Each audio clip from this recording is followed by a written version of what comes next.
નમસ્કાર વિદ્યાર્થી મિત્રો, ઓનલાઈન લેક્ચરમાં આપનું હાર્દિક સ્વાગત છે। ધોરણ 9 અને 10 જેમાં આપણે પાયા વિશે બધી માહિતી ભણતા હતા। કઈ કઈ બાબત ભણ્યા એ આપણે ટૂંકમાં કેવું, શરૂઆતમાં આપણે પરમાણુનું બંધારણ વિશે અભ્યાસ કર્યો, જેમાં આપણે જોયું કે પરમાણુના બંધારણમાં 3 ઘટક કણો રહેલા હોય, પ્રોટોન, ન્યુટ્રોન અને ઇલેક્ટ્રોન। પ્રોટોન અને ન્યુટ્રોન કેન્દ્રમાં રહેલા હોય, ઇલેક્ટ્રોન છે એ કેન્દ્રની ફરતે જુદી જુદી કક્ષાઓમાં ગતિ કરતા હોય। પ્રોટોન છે એ ધન વીજભારિત હોય, ન્યુટ્રોન છે વીજભારની દ્રષ્ટિએ તટસ્થ હોય અને ઇલેક્ટ્રોન છે એ કયો વીજભાર ધરાવે, ઋણવીજ। પ્રોટોનના શોધક ઈ ગોલ્ડસ્ટીન, ઇલેક્ટ્રોન હોય તો એના શોધક જે થોમ્સન અને ન્યુટ્રોન હોય તો એના શોધક કોણ હતા, ચેડવિક।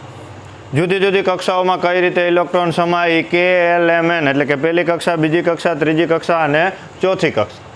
પહેલી કક્ષામાં વધુમાં વધુ 2 ઇલેક્ટ્રોન સમાય, બીજીમાં વધુમાં વધુ 8 સમાય, ત્રીજીમાં વધુમાં વધુ 18 સમાય, ચોથીમાં વધુમાં વધુ 32 ઇલેક્ટ્રોન સમાય। ત્યાર પછીના લેક્ચરમાં આપણે 2 ટોપિક ભણ્યા હતા, પરમાણ્વીય ક્રમાંક અને પરમાણ્વીય દળ।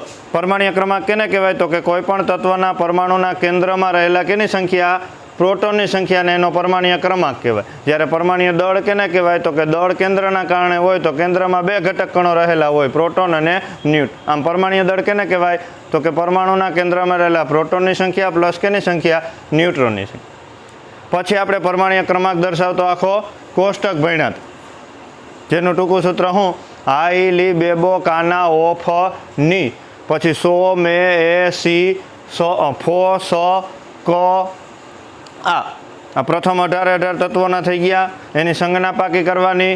પછી મેં કીધું એમ પરમાણ્વીય ક્રમાંક તો 1 થી 18 ક્રમમાં આવીએ, પ્રોટોનની સંખ્યા 1 થી 18 આવીએ, ઇલેક્ટ્રોનની ક્રમ 1 થી 18 આવીએ। રહી વાત ન્યુટ્રોનની સંખ્યા તો મેં તમને કીધું હતું, ક્રમ કયો યાદ રાખવાનો, 0, 2, 4, 5, 6, 6, 7, 8, 10, 10, 12, 12, 14, 14, 16, 18, 22।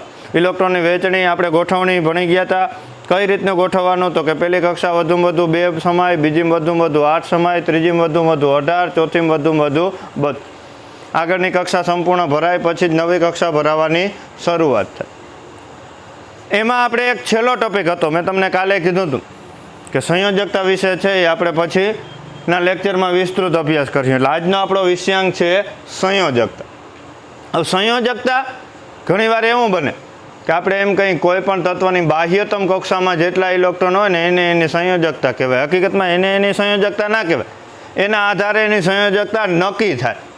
હવે તો કે સંયોજકતા વિશે અભ્યાસ કરતા પહેલાં આપણી આસપાસ તત્વોને આપણે 3 પ્રકારમાં વિભાજિત કરી।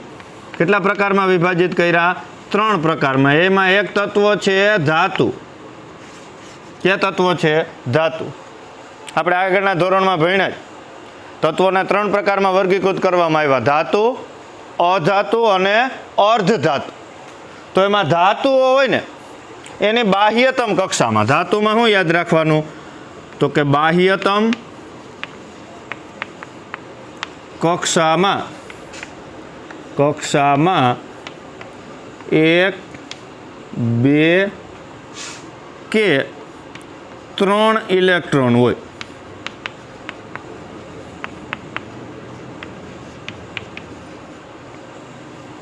હવે અહીંયા શું યાદ રાખવાનું તમારે, ધાતુ તત્વ હોય ને એની બાહ્યતમ કક્ષામાં 1, 2 કે 3 ઇલેક્ટ્રોન હોય। હવે બાહ્યતમ કક્ષા એટલે કોઈ તત્વની બાહ્યતમ કક્ષા 1 જ હોય। દાખલા તરીકે હાઇડ્રોજન, એમાં અપવાદરૂપ આવી, હાઇડ્રોજન છે એ અધાતુ છે, કયા પરમાણ્વીય ક્રમાંકે આવે? પ્રથમ ક્રમે જ આવે, એટલે પહેલી જ કક્ષામાં 1 ઇલેક્ટ્રોન છે, તો એની પહેલી કયો કે બાહ્યતમ કયો એ જ કક્ષા થાય। કેટલા ઇલેક્ટ્રોન છે? 1 છે, એ એક અપવાદરૂપ છે। પછી આપણે એમ વિચારીએ કે સાહેબે એમ કીધું કે ધાતુ હોય એની બાહ્યતમ કક્ષામાં કેટલા ઇલેક્ટ્રોન હોય? 1, 2 કે 3 ઇલેક્ટ્રોન હોય, તો હાઇડ્રોજનની તો બાહ્યતમ કક્ષામાં 1 ઇલેક્ટ્રોન છે, પણ એ ધાતુ નથી, પણ એ અપવાદરૂપ છે।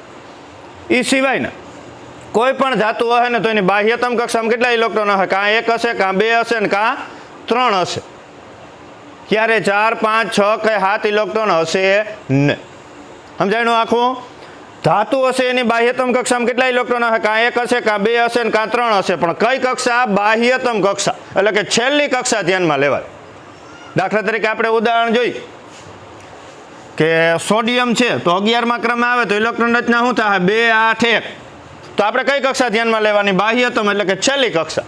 બાહ્યતમ કક્ષામાં કેટલા ઇલેક્ટ્રોન થયા? 1. મેગ્નેશિયમમાં હતો 2 8 2 આવી તો 2 થયા. એલ્યુમિનિયમમાં હતો 2 8 3 થયા, 13મા નંબરે આવેલ તો કેટલા થયા? 3 થયા. સમજાયું આખું? લિથિયમ હશે તો હાઈલી ત્રીજા નંબરે આવે તો 2 1. બાહ્યતમ કક્ષામાં કેટલા ઇલેક્ટ્રોન? 1. આમ બાહ્યતમ કક્ષા એટલે છેલ્લી કક્ષા ધ્યાનમાં લેવાની. પછી કોઈને એક કક્ષા હોઈ શકે, 2 હોઈ શકે, 3 હોઈ શકે અને 4 હોઈ શકે. એમાં ધાતુ તત્વો હશે એની બાહ્યતમ કક્ષામાં કેટલા ઇલેક્ટ્રોન હશે? 1 2 અથવા 3 ઇલેક્ટ્રોન હશે. જે ઇલેક્ટ્રોન ગુમાવે હંમેશા શું કરીએ? 8મા ધોરણમાં આપણે જોયું ધનાયન ને ઋણાયન બનાવવાની વૃત્તિ ધરાવતો હોય. એટલે એક બાબત શું યાદ રાખવાની કે ધાતુ હશે તો એની બાહ્યતમ કક્ષામાં કેટલા ઇલેક્ટ્રોન હશે? 1 2 અથવા 3 ઇલેક્ટ્રોન હશે. જે ઇલેક્ટ્રોન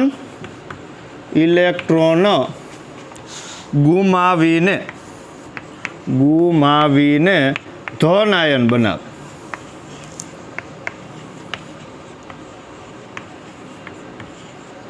હવે અહીંયા એક બાબત ધ્યાનમાં રાખવાની. શું યાદ રાખવાનું કે ધાતુ તત્વ છે તો એને બાહ્યતમ કક્ષામાં કેટલા ઇલેક્ટ્રોન હશે? 1 2 અથવા 3. એ 1 2 કે 3 ઇલેક્ટ્રોન હશે. 1 હશે તો 1 ગુમાવશે, 2 હશે તો 2 ગુમાવશે અને 3 હશે તો 3 ગુમાવશે એટલે કયો આયન બનાવે? ધન આયન બનાવે. હવે આપણે એમાં ઉદાહરણ જોઈએ. હમણાં આપણે ચર્ચા કરી એ પ્રમાણે સોડિયમ. કયું તત્વ? સોડિયમ. હવે સોડિયમ એટલે કયા ક્રમે આવે? 11મા ક્રમે આવે. હવે 11મા ક્રમે આવે એટલે આપણે ભણી ગયા ઇલેક્ટ્રોન રચના એની થાય 2 8 1. શું થાય? 2 8 1 એટલે બાહ્યતમ કક્ષામાં કેટલા ઇલેક્ટ્રોન થયા? 1. આ 1 ઇલેક્ટ્રોન શું કરીએ? ગુમાવે. પણ એને લખાણ લખવું હોય તો કે સોડિયમ એટલે સંજ્ઞા શું થાય? એને નીચે આપણે એની ઇલેક્ટ્રોન રચના દર્શાવવાની 2 8 1. પછી શું કરે છે? જો મેળવતો હોત ને તો પ્લસ ઇલેક્ટ્રોન આપણે કરત, પણ આ તો શું કરે છે? ગુમાવે છે. ગુમાવે એટલે સોડિયમ કયો આયન બનાવીએ? ધન આયન. હવે એ કદાચ 2 ઇલેક્ટ્રોન ગુમાવતો હોત ને તો અહીંયા +2 કરવા પડે. 1 હોય તો 1 દર્શાવવાની જરૂર નથી. પ્લસ ઇલેક્ટ્રોનની સંજ્ઞા થાય ઈ. ઇલેક્ટ્રોનની સંજ્ઞા શું થાય? ઈ. ઇલેક્ટ્રોનની સંજ્ઞા ઈ અને એ ઋણ વીજભાર ધરાવે. આગળ આપણે ભણ્યા હતા. આ 1 ઇલેક્ટ્રોન શું કરે? એ ગુમાવે. કદાચ જો આ મેગ્નેશિયમ હોત ને તો Mg આવે. ઇલેક્ટ્રોન રચના શું આવે? 2 8 2 એરો મારીને Mg+2 થાત. કારણ એ 2 ઇલેક્ટ્રોન ગુમાવે છે અને અહીંયા કેટલા ઈ આવત? 2. પણ આ તો એક જ ગુમાવે છે. હવે તો કે જ્યારે એ ગુમાવીને ધન આયન બનાવીએ ને ત્યારે હવે એની ઇલેક્ટ્રોન રચના શું થઈ જાય? 2 8. બાહ્યતમ કક્ષામાં 1 ઇલેક્ટ્રોન હતા ને તો શું કરીએ? ગુમાવી. સમજાયું આખું? સોડિયમ તો કે કેટલામાં ક્રમે આવે? 11મા ક્રમે આવે. એટલે ઇલેક્ટ્રોનની ગોઠવણી શું થાય? તો કે 2 8 1 એટલે કે બાહ્યતમ કક્ષામાં કેટલા ઇલેક્ટ્રોન થયા? 1. આ 1 ઇલેક્ટ્રોન શું કરીએ? એ ગુમાવીએ એટલે કયો આયન બનાવીએ? ધન આયન. તો સોડિયમની સંજ્ઞા શું? એને. ઇલેક્ટ્રોન રચના શું? તો કે 2 8 1 એટલે બાહ્યતમ કક્ષામાં 1 ઇલેક્ટ્રોન થયા એ શું કર્યા? એની ગુમાવ્યા એટલે કયો આયન બનાવો? ધન આયન. તો આ 1 ગુમાવીએ તો હવે ઇલેક્ટ્રોન રચના શું થઈ જાય? 2 8. બીજી એક બાબત ધ્યાનમાં રાખવાની કે ધાતુ હશે ને એની બાહ્યતમ કક્ષામાં કેટલા ઇલેક્ટ્રોન હશે? કાં 1 હશે, કાં 2 હશે ને કાં 3 હશે. આ 1 2 3 ઇલેક્ટ્રોન શું કરીએ? ગુમાવીએ એટલે કયો આયન બનાવીએ? ધન આયન બનાવીએ. આ ધન આયન બનાવીએ ને ત્યારે એની ઇલેક્ટ્રોન રચના છે ને એને છેલ્લી કક્ષામાં 8 ઇલેક્ટ્રોન જ થઈ જાય. કેટલા ઇલેક્ટ્રોન થઈ જાય? 8. આયન હશે ને એને પછી આયન ધન આયન હોઈ શકે અને ઋણ આયન હોઈ શકે.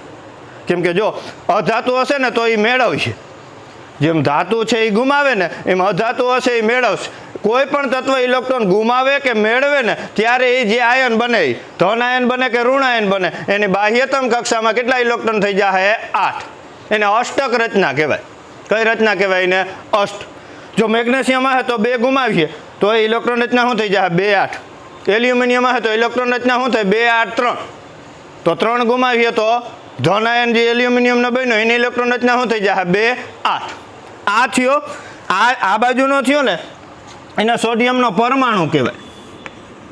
શું કહેવાય એને? સોડિયમનો પરમાણુ કહેવાય. આ સોડિયમના પરમાણુની બાહ્યતમ કક્ષામાં જે 1 ઇલેક્ટ્રોન હતો એને શું કર્યો? ગુમાવ્યો ને એટલે એ જે સોડિયમ 1 ઇલેક્ટ્રોન ગુમાવ્યો અને એ બન્યું ને એને આયન કહેવાય. જે સોડિયમ કયો આયન બનાવીએ? ધન આયન બનાવીએ. આમ પરમાણુમાંથી જ્યારે આયન બને ને પછી નિષ્ક્રિય થઈ જાય.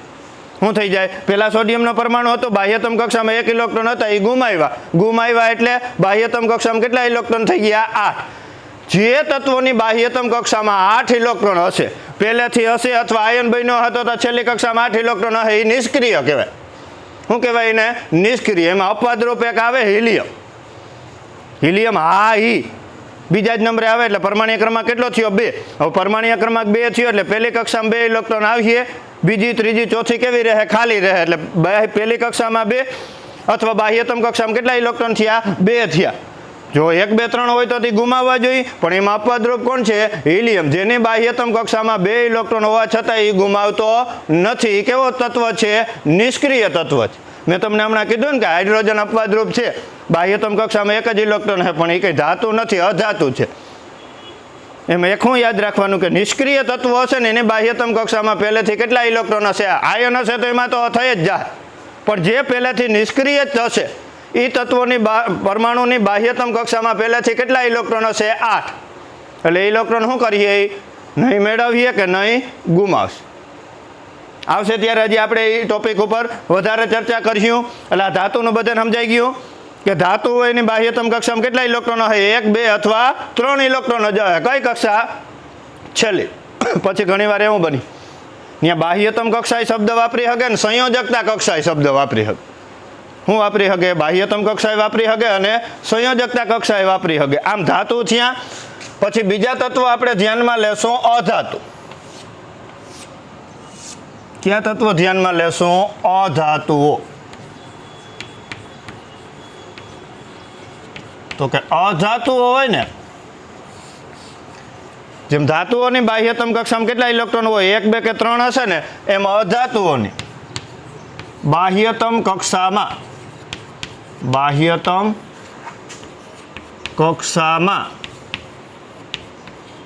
5 6 કે 7 ઇલેક્ટ્રોન હોય. કેટલા ઇલેક્ટ્રોન હશે? કાં 5 હશે, કાં 6 હશે અને કાં 7 ઇલેક્ટ્રોન હશે. 5 6 અથવા 7. હવે હું આપણે યાદ રાખવાનું કે ધાતુ હશે તો બાહ્યતમ કક્ષામાં 1 2 કે 3 ઇલેક્ટ્રોન હશે. એ 1 2 કે 3 શું કરીએ? એ ગુમાવે એટલે કયો આયન બનાવે? ધન આયન. અધાતુ હશે તો એની બાહ્યતમ કક્ષામાં કેટલા ઇલેક્ટ્રોન હોય? 5 6 કે 7. મેં તમને હમણાં કીધું એમ ધાતુની બાહ્યતમ કક્ષામાં જે 1 2 કે 3 ઇલેક્ટ્રોન હશે ને એ ગુમાવીએ ને એટલે ઓટોમેટિક એની બાહ્યતમ કક્ષામાં કેટલા ઇલેક્ટ્રોન થઈ જશે? 8. એમાં અધાતુ હશે ને તો એની બાહ્યતમ કક્ષામાં પહેલેથી કેટલા ઇલેક્ટ્રોન હોય છે? 5 6 કે 7. અને એ 8 ઇલેક્ટ્રોન કરવા માટે મેળવશે. શું કરશે? એ મેળવશે. તો પહેલાથી આપણે જોયા કે અધાતુ હોય ને બાહ્યતમ કક્ષામાં ઇલેક્ટ્રોન હોય કેટલા? 5 6 અથવા 7. એ પોતાની બાહ્યતમ કક્ષામાં 8 ઇલેક્ટ્રોન કરવા માટે 5 હોય તો કેટલાની જરૂર પડશે? 3ની. 6 હશે તો 2ની. 7 હશે તો 1 ઇલેક્ટ્રોનની જરૂર પડશે 8 કરવા માટે. એટલે આમાં શું થાય? અધાતુની બાહ્યતમ કક્ષામાં કેટલા ઇલેક્ટ્રોન? તો કે 5 6 કે 7 ઇલેક્ટ્રોન હોય, જે અનુક્રમે એટલે કે આ મુજબ 5 હોય તો 3, 6 હોય તો 2 કે 7 હોય તો 1 ઇલેક્ટ્રોન શું કરીએ? મેળવીએ. 1 ઇલેક્ટ્રોન મેળવીને ઋણ આયન બનાવે. કયો આયન બનાવે? ઋણ આયન બનાવે. કયો આયન બનાવીએ? ઋણ આયન. સમજાયું આખું કે ધાતુ હશે એની બાહ્યતમ કક્ષામાં કેટલા ઇલેક્ટ્રોન હશે? આપણે ખાલી એટલું જ યાદ રાખવાનું. ધાતુ હશે તો બાહ્યતમ કક્ષામાં કેટલા ઇલેક્ટ્રોન હશે? 1 2 કે 3. એ શું કરીએ? ગુમાવીએ એટલે કયો આયન બનાવીએ? ધન આયન. એ જેવો ધાતુ બાહ્યતમ કક્ષામાંથી 1 2 કે 3 ઇલેક્ટ્રોન ગુમાવીએ ને એટલે ઓટોમેટિક એને બાહ્યતમ કક્ષામાં કેટલા ઇલેક્ટ્રોન થઈ જશે? 8. અધાતુ હશે તો એની બાહ્યતમ કક્ષામાં કેટલા ઇલેક્ટ્રોન હશે? 5 6 કે 7. એ પોતાની બાહ્યતમ કક્ષા એટલે કે છેલ્લી કક્ષામાં 8 ઇલેક્ટ્રોન કરવા માટે 5 હોય તો 3, 6 હોય તો 2, 7 હોય તો 1 મેળવશે. અને મેળવશે એટલે કયો આયન બનાવીએ? ઋણ આયન બનાવીએ. કયો આયન બનાવીએ? ઋણ આયન બનાવીએ. એટલે અહીંયા દાખલા તરીકે હજી એક આપણે ઉદાહરણ જોઈએ. ઉદાહરણ તરીકે ક્લોરીન. કયું તત્વ? ક્લોરીન. હવે ક્લોરીન એટલે હાઈલી બેબોક. આના પ્રમાણે આપણે જોઈ બધા જો કરો છો અહીંયા હાઈ બેબો કાના પ્રમાણે ક્લોરીન કયા ક્રમે આવે? વિચારો કયા ક્રમે આવે? હાઈ બેબો કાના એ પ્રમાણે કરતા જાઓ. 30 સેકન્ડ વિચારો બધા અને તમારા મનમાં રાખવા કે ક્લોરીન છે એ કયા ક્રમે આવે.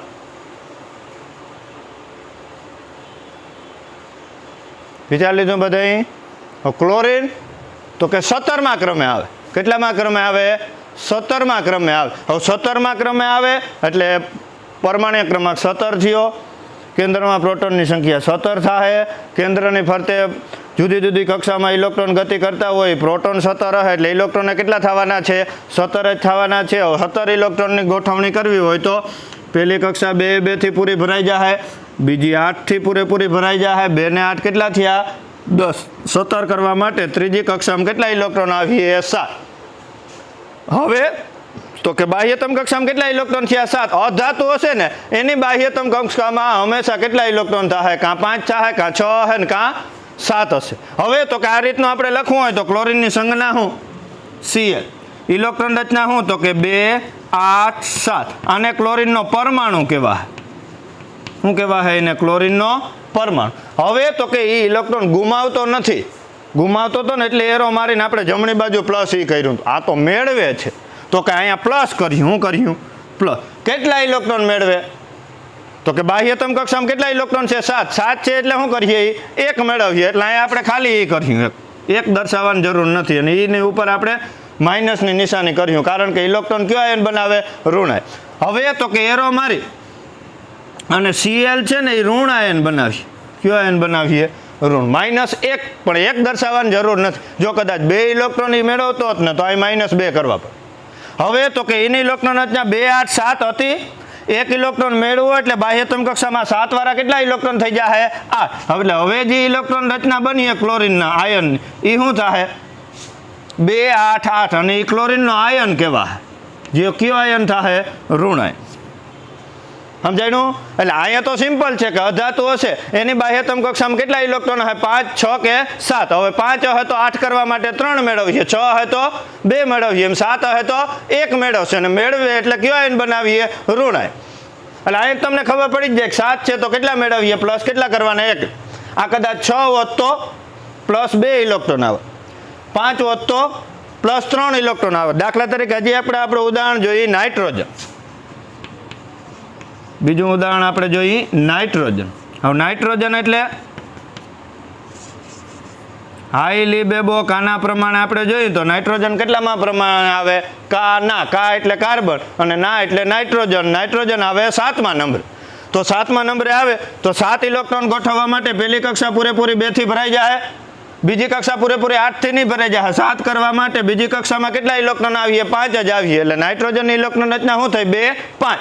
હવે 5 એટલે આપણે કીધું એમ નાઇટ્રોજન અધાતુ જ છે તો બાહ્યતમ કક્ષામાં કેટલા ઇલેક્ટ્રોન હોઈ શકે? 5, 6 અથવા 7. તો કેટલા છે? 5. હવે અહીંયા આપણે નાઇટ્રોજનની સંજ્ઞા તો કે n કરીશું. ઇલેક્ટ્રોન રચના તો કે 2, 5. એ નાઇટ્રોજનનો શું થાય? પરમાણુ. નાઇટ્રોજનનો શું થાય? પરમાણુ. હવે તો કે આપણે એ જોવાનું કે બાહ્યતમ કક્ષામાં કેટલા ઇલેક્ટ્રોન છે? 5. તો 5 ઇલેક્ટ્રોન હોય તો એ અષ્ટક રચના પ્રાપ્ત એટલે કે પોતાની બાહ્યતમ કક્ષામાં 8 ઇલેક્ટ્રોન કરવા માટે કેટલા ઇલેક્ટ્રોન મેળવશે? 3. એટલે અહીંયા પ્લસ આપણે 3 ઇલેક્ટ્રોન કરીશું. છે 3 ઇલેક્ટ્રોન પ્લસ 3 એ માઇનસની નિશાની ઇલેક્ટ્રોનનો વીજભાર દર્શાવે. હવે તો કે એની મેળવા છે તો ઋણાયન બનાવે એટલે માઇનસ કર્યો ને કેટલા મેળવે છે? તો કે 3. તો આપણે કેટલા કર્યું? -3. કારણ કે એને 3 મેળવા. 1 મેળવે તો અહીં -1 કરવાની જરૂર નથી પણ 2 મેળવે 3 મેળવે તો માઇનસ કરવાના. તો હવે એ 5 વાળા 3 મેળવી લીધા તો હવે ઇલેક્ટ્રોન રચના એની પણ શું થઈ જાય? 2, 8. એ આયન થાય જે નાઇટ્રોજનનો કયો આયન બનાવે છે? ઋણ આયન. સમજાયું આ 2 ટોપિક? એટલે હવે આપણે શું યાદ રાખવાનું કે આયન હશે ને એની બાહ્યતમ કક્ષામાં કેટલા ઇલેક્ટ્રોન હશે? 8. કેટલા ઇલેક્ટ્રોન હશે? 8. એમાં ધાતુ હશે તો બાહ્યતમ કક્ષામાં 1, 2 કે 3 ઇલેક્ટ્રોન હશે. એ ઇલેક્ટ્રોન ગુમાવી અને શું બનાવીએ? ધન આયન. એ જ્યારે ઇલેક્ટ્રોન ગુમાવીને ધન આયન બનાવીને એટલે ઓટોમેટિક એની બાહ્યતમ કક્ષામાં કેટલા ઇલેક્ટ્રોન થઈ જાય? 8.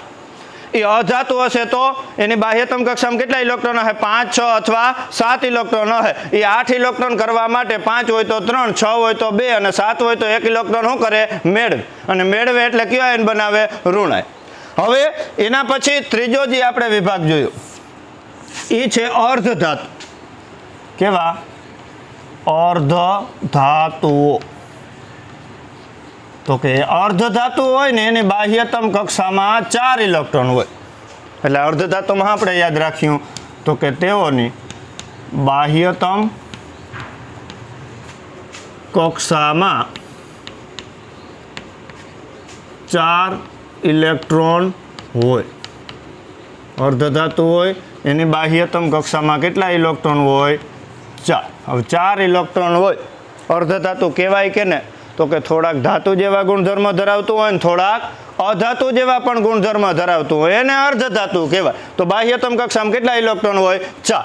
એટલે 4 ઇલેક્ટ્રોન ગુમાવવાની શક્યતા ધરાવે અને 4 ઇલેક્ટ્રોન મેળવવાની શક્યતા ધરાવે. કારણ થોડોક ગુણધર્મ એનો ધાતુ જેવો હોઈ શકે અને થોડોક અધાતુ જેવો હોઈ શકે. એટલે એની સંયોજકતા જ્યારે ગણવાની રહેશે ત્યારે બેય ગણી શકશું. ધાતુને અનુરૂપે ગણી શકશું અને અધાતુને અનુરૂપ. હજી આપણે જે ટોપિક છે એ ટોપિક ઉપર પાયાની બાબત ઉપર હજી આપણે છીએ.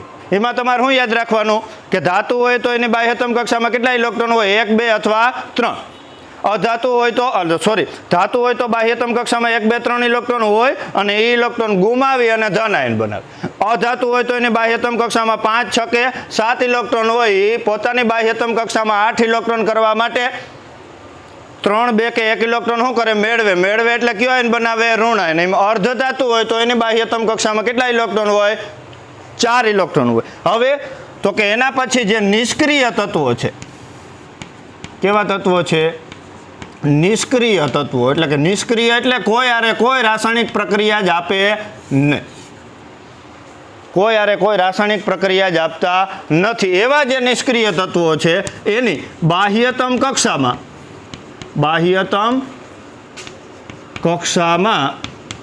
8 ઇલેક્ટ્રોન હોય. કેટલા ઇલેક્ટ્રોન હોય? 8 ઇલેક્ટ્રોન હોય. કેટલા ઇલેક્ટ્રોન હોય? 8. એમાં અપવાદરૂપ એક તત્વ છે હિલિયમ.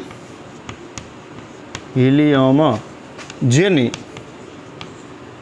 બાહ્યતમ કક્ષામાં 2 ઇલેક્ટ્રોન છે. કેટલા ઇલેક્ટ્રોન છે? 2. બાકી જે નિષ્ક્રિય તત્વો હશે એની બાહ્યતમ એટલે કે છેલ્લી કક્ષામાં કેટલા ઇલેક્ટ્રોન હોય? 8 હોય. એ નથી ગુમાવવાના કે નથી મેળવવાના એટલે એ કેવા તત્વો થાય?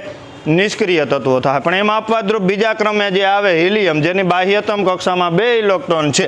હવે 2 હોય તો આપણે ભણ્યા કે 1, 2, 3 હોય તો એ ગુમાવે. પણ હિલિયમ એક અપવાદરૂપ છે જેની બાહ્યતમ કક્ષામાં કેટલા ઇલેક્ટ્રોન હોય? 2 ઇલેક્ટ્રોન હોય. છતાં એ 2 ઇલેક્ટ્રોન ગુમાવતું નથી. કેવું તત્વ છે? એ નિષ્ક્રિય. હવે આપણે કોષ્ટક જે જોઈએ એમાં 10મા ક્રમે આવે નિયોન. કોણ આવે? નિયોન. હવે 10મા ક્રમે આવે એટલે ઇલેક્ટ્રોન રચના શું થાય? પહેલી પૂરેપૂરી ભરાઈ જાય ને બીજી પૂરેપૂરી ભરાઈ જાય. એટલે 2 ને 8 10. તો 2, 8 એટલે બાહ્યતમ કક્ષામાં કેટલા ઇલેક્ટ્રોન થયા? 8 થયા. એ કેવું તત્વ? નિષ્ક્રિય. એટલે નિયોન નિષ્ક્રિય તત્વ થાય. એમાં 18મા ક્રમે આવે આર્ગોન. કયું તત્વ આવે? આર્ગોન. ઇલેક્ટ્રોન રચના શું થાય? તો કે 2, 8, 8. 18 કરવા માટે પહેલી 2 થી પૂરી ભરાય, બીજી 8 થી પૂરી ભરાય, ત્રીજી 8 થી પૂરી ભરાય. એટલે 2, 8, 8. બાહ્યતમ કક્ષામાં કેટલા ઇલેક્ટ્રોન થયા? 8. જેની બાહ્યતમ કક્ષામાં 8 ઇલેક્ટ્રોન હોય ને કેવા તત્વો? નિષ્ક્રિય. જો આપણે આ જોયું કે ધાતુ હશે તો 1, 2, 3 ગુમાવીએ ને એટલે ઓટોમેટિક એની બાહ્યતમ કક્ષામાં 8 ઇલેક્ટ્રોન થઈ જાય. અધાતુ હશે એની બાહ્યતમ કક્ષામાં ઇલેક્ટ્રોન હોય કેટલા? તો કે 5, 6, 7. એ મેળવશે ને એટલે ઓટોમેટિક એની બાહ્યતમ કક્ષામાં કેટલા ઇલેક્ટ્રોન થઈ જાય? 8. આમ જેની બાહ્યતમ કક્ષામાં પહેલેથી 8 ઇલેક્ટ્રોન હોય એ કેવા તત્વો થાય? નિષ્ક્રિય. અને અર્ધ ધાતુ હશે એ ઇલેક્ટ્રોન ગુમાવી પણ શકે અને મેળવી પણ શકે. હવે જે આપણો વિષયાંક છે આજનો વિષયાંક એના ઉપર જઈએ તો સંયોજકતા. જોકે હવે એ આપણે 2 મિનિટનું જ કામ છે, 2 મિનિટનો જ ટોપિક છે. બધી પાયાની માહિતી આપણે ભણી લીધી. સંયોજકતા કેને કહેવાય? તો કે કોઈ પણ તત્વની બાહ્યતમ કક્ષાના આધારે એની સંયોજકતા નક્કી થાય છે. કોઈ પણ તત્વની બાહ્યતમ કક્ષાને એની સંયોજકતા ગણવી નહીં. બાહ્યતમ કક્ષાના આધારે એની સંયોજકતા નક્કી થાય. હવે આનો અર્થ શું થયો? ધાતુ હશે તો એ તો 1 2 3 ઇલેક્ટ્રોન શું કરે છે? ગુમાવે. એટલે એની સંયોજકતા કેટલી થાય? 1 ગુમાવીએ તો 1, 2 ગુમાવીએ તો 2, 3 ગુમાવશે તો 3. અધાતુ હશે એની બાહ્યતમ કક્ષામાં કેટલા ઇલેક્ટ્રોન હોય? 5 6 કે 7. 5 હોય તો 3 મેળવે, 6 હોય તો 2 મેળવે, 7 હોય તો 1 મેળવે એટલે કયો આયન બનાવે? ઋણ. એટલે એની સંયોજકતા 3 2 કે 1 થશે, પણ એ માઇનસ ગણવી. કેવી ગણવી? માઇનસ. કેમ કે મેળવે એટલે કયો આયન બનાવે? ઋણ. જેની બાહ્યતમ કક્ષામાં પહેલાથી 8 ઇલેક્ટ્રોન હોય એ કેવા તત્વો થયા? નિષ્ક્રિય. એટલે જેની બાહ્યતમ કક્ષામાં 8 ઇલેક્ટ્રોન હોય એની સંયોજકતા શૂન્ય થાય. કેટલી થાય? શૂન્ય. જો હવે અહીં વિચારવાનું છે સંયોજકતા કઈ કઈ થાય? શૂન્ય થઈ શકે, 1 2 3 થઈ શકે, -1 -2 અને -3 થઈ શકે, અને બીજી 4 કે નહીં? નિષ્ક્રિય અર્ધધાતુ તત્વોની સંયોજકતા છે ને એ 4 ગણવી. એ પ્લસ માઇનસ દર્શાવવાની જરૂર નથી, કેમ કે થોડોક ધાતુ જેવો ગુણધર્મ ધરાવતો હોય, થોડોક અધાતુ. 4 ઇલેક્ટ્રોન ગુમાવી શકે અને 4 ઇલેક્ટ્રોન મેળવી પણ શકે. હવે જો અહીં ધ્યાન રાખવાનું સંયોજકતા પહેલા તો કે તત્વોની બાહ્યતમ કક્ષાને આધારે તેની સંયોજકતા નક્કી થાય છે. જેની બાહ્યતમ કક્ષા હોય ને એના આધારે. હવે અહીંયા જો બાહ્યતમ, હવે આમ ધ્યાન રાખવાનું, જો બાહ્યતમ કક્ષામાં 1 2 3 ઇલેક્ટ્રોન હોય તો સંયોજકતા એની કેટલી થાય? 1 2 કે 3. બાહ્યતમ કક્ષામાં 1 ઇલેક્ટ્રોન હોય તો સંયોજકતા 1 ગુમાવે એટલે 1 થાય, 2 હોય તો 2 ગુમાવે એટલે 2 થાય, 3 હોય તો 3 ગુમાવે એટલે 3 થાય. અધાતુ હશે તો બાહ્યતમ કક્ષામાં કેટલા ઇલેક્ટ્રોન થાય? 5 6 કે 7. 5 હોય તો 3 કેવી? માઇનસ. 6 હોય તો -2 થાય, 7 હોય તો -1 થાય. અર્ધધાતુની સંયોજકતા કેટલી ગણવાની? 4. નિષ્ક્રિય તત્વો હિલિયમને બાદ કરતા જેની બાહ્યતમ કક્ષામાં પહેલેથી 8 ઇલેક્ટ્રોન હોય ને એની સંયોજકતા કેટલી ગણવાની? 0. હવે તો કે કાલે જે આપણે કોષ્ટક કર્યો એમાં છેલ્લું કોલમ એક બાકી હતું, સંયોજક. સમજાયું? કાલે મેં તમને કીધું તો અત્યારે હું તમને કહી દે કે આની સંયોજકતા 1 થાય, આની 2 થાય, આની 3 થાય, -3 થાય. સમજાયું આખું? હવે દાખલા તરીકે એક ઉદાહરણ આપણે લઈ લઈએ, મેગ્નેશિયમ. હું લઈ લઈ મેગ્નેશિયમ. સંજ્ઞા શું થાય? Mg. 12મા નંબરે આવે એટલે ઇલેક્ટ્રોન રચના થાય 2 8 2. આપણે એક જ ધ્યાનમાં રાખવાનું હોય, કઈ કક્ષા? છેલ્લી કક્ષામાં કેટલા ઇલેક્ટ્રોન છે? 2 છે. તો 2 હોય તો તે ગુમાવે છે, ગુમાવે એટલે ધન આયન બનાવે, તો એની સંયોજકતા કેટલી થાય? 2. સંયોજકતા કેટલી થાય? 2. સમજાયું આખું? પછી દાખલા તરીકે આપણે જોઈએ સલ્ફરની સંજ્ઞા થાય S. સલ્ફર આવે 16મા ક્રમે એટલે ઇલેક્ટ્રોન રચના થાય 2 8 6. કેટલી થાય? 2 8 6. છેલ્લી કક્ષામાં કેટલા ઇલેક્ટ્રોન? 6. તો 6 હોય તો કંઈ ગુમાવે નહીં. 6 અષ્ટક રચના પ્રાપ્ત કરવા માટે 2 શું કરે? મેળવે. તો એની સંયોજકતા ગણવાની 2, પણ કેવી? -2. એટલે એની સંયોજકતા શું થાય? આ +2 થાય, પણ પ્લસ દર્શાવવાની જરૂર નથી. આ બાહ્યતમ આપણે જોવાનું શું છે? 1 થી 18 તમે કોષ્ટક બનાવ્યું એમાં તમારે બાહ્યતમ કક્ષા જ જોવાની. બાહ્યતમ કક્ષામાં 1 2 3 ઇલેક્ટ્રોન હોય તો સંયોજકતા એની 1 2 3 થાય. બાહ્યતમ કક્ષામાં 5 6 7 ઇલેક્ટ્રોન હોય તો 5 હોય તો સંયોજકતા -3 થાય, 6 હોય તો -2 થાય, 7 હોય તો -1 થાય, 4 હોય તો 4 જ ગણવાની, 8 હશે તો સંયોજકતા કેટલી ગણવાની? 0. દાખલા તરીકે આર્ગોન, જેની સંજ્ઞા થાય Ar. આર્ગોનની સંજ્ઞા શું થાય? Ar. કેટલામાં ક્રમે આવે? 18મા ક્રમે. 18મા ક્રમે આવે એટલે ઇલેક્ટ્રોન રચના થાય 2 8 8. આપણે કઈ કક્ષા ધ્યાનમાં લેવાની છે? છેલ્લી બાહ્યતમ કક્ષા. બાહ્યતમ કક્ષામાં કેટલા ઇલેક્ટ્રોન છે? 8. 8 હોય એ કેવા? નિષ્ક્રિય તત્વો થાય. નિષ્ક્રિય તત્વોની સંયોજકતા કેટલી થાય? 0. એની સંયોજકતા કેટલી થાય? 0. હવે આજનો વિષયાંક બધાને ક્લિયર થયો? હવે થઈ ગયો બધાને ક્લિયર? સંયોજકતા તો કે કોઈ પણ તત્વની બાહ્યતમ કક્ષાના આધારે એની સંયોજકતા નક્કી થાય છે. એમાં ધાતુ હશે તો બાહ્યતમ કક્ષામાં 1 2 કે 3 ઇલેક્ટ્રોનો હોય જે ઇલેક્ટ્રોન ગુમાવી અને ધન આયન બનાવે. અધાતુ હશે તો બાહ્યતમ કક્ષામાં 5 6 કે 7 ઇલેક્ટ્રોનો હોય જે 3 2 કે 1 ઇલેક્ટ્રોન મેળવી અને ઋણ આયન બનાવીએ. અર્ધધાતુની બાહ્યતમ કક્ષામાં 4 ઇલેક્ટ્રોન હશે.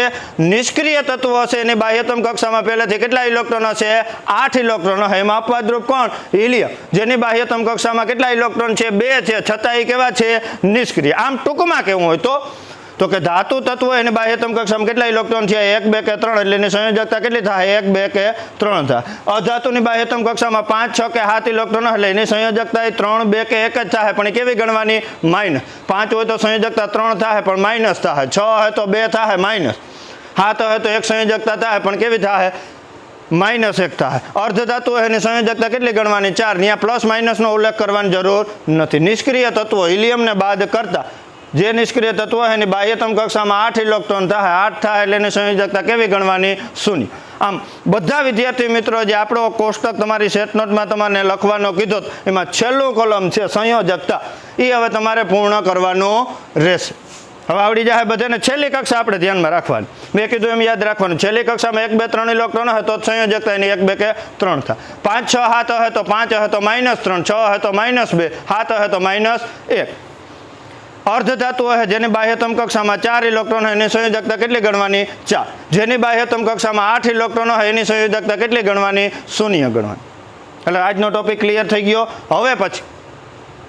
હવે પછીના લેક્ચરમાં આપણે આણ્વીય સૂત્ર કઈ રીતે બનાવવા, સાદા સંયોજનના આણ્વીય સૂત્ર કઈ રીતે બનાવવા. સાદા સંયોજનો હોય એમાં એક તત્વ ઇલેક્ટ્રોન ગુમાવવાનું હોય તો બીજું મેળવવાનું. હવે આ ટોપિક ઉપરથી તમને ખબર પડી જાય કે કોણ ગુમાવે ને કોણ મેળવે. કોઈ તત્વ જોવાનું, ધાતુ હોય તો એ ગુમાવવાની વૃત્તિ ધરાવતું હોય, અધાતુ હશે તો એ મેળવવાની. એ બાબત છે એ આપણે પછીના લેક્ચરમાં જો હું વ્યવસ્થિત રીતે સ્ક્રીનશોટ પાડી પણ તમારે ક્યાં લઈ જવાનું હોય? તમારી સેટ નોટમાં લઈ જવાનું છે. એક હોમવર્ક શું છે? એક હાલનો જે આપણો કોષ્ટક એનો છેલ્લો કોલમ સંયોજકતા છે એ તમારે પૂર્ણ કરવાનો રહેશે.